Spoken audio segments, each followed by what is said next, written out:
Steve Gamache with a Chef Knives to Go quick look product video. This time we're looking at one of the definitive laser knives out there, and this is the Suisin Inox Honyaki Gyuto 240 millimeter. And I'm hoping I pronounced Suisin carefully or correctly. I did not look that one up, so I apologize in advance if I did not. This knife has a core steel of Swedish Inox stainless steel. And the heat treat rating is about 61 to 62 Rockwell on this. This knife, as you can see, does come with a custom saya. And it's a real nice design to it and a pin on it.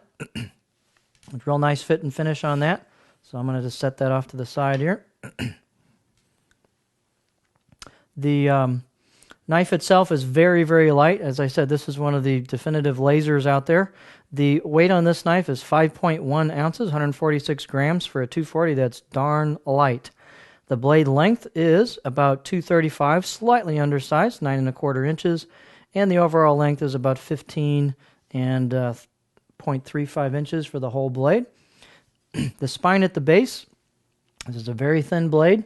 It is 2.3 millimeters, and it pretty much holds that, but it tapers down to a nice distal taper as you get towards the blade where the grind starts on the blade.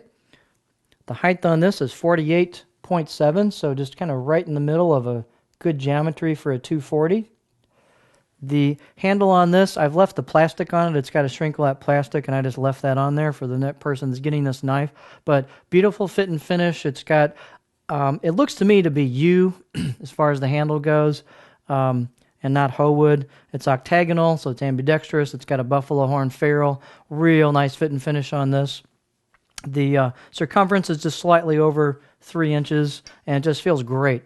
This knife has a traditional handle installation showing part of the tang known as the maki.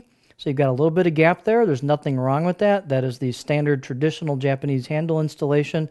And what it provides is two things. One is it gives you a little more distance here between the back of the blade, the choil, and the start of the handle for your finger to fit in there. And then if the handle works loose, you can tap it on and move it up a little bit, so it gives you room to tap the handle on if it becomes loose. So there's two functional aspects of that.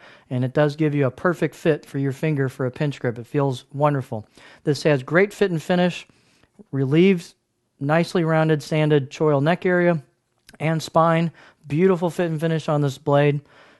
As you might expect, it's a very thin blade, but it's got nice convexing on it. Come on, Mr. Camera. There we go. So very thin blade, thin at the edge. Profile on this is pretty classic. It's got a flat spot towards the back half, 1/3 of the blade, and then just a nice medium belly towards the tip. So good all-around profile.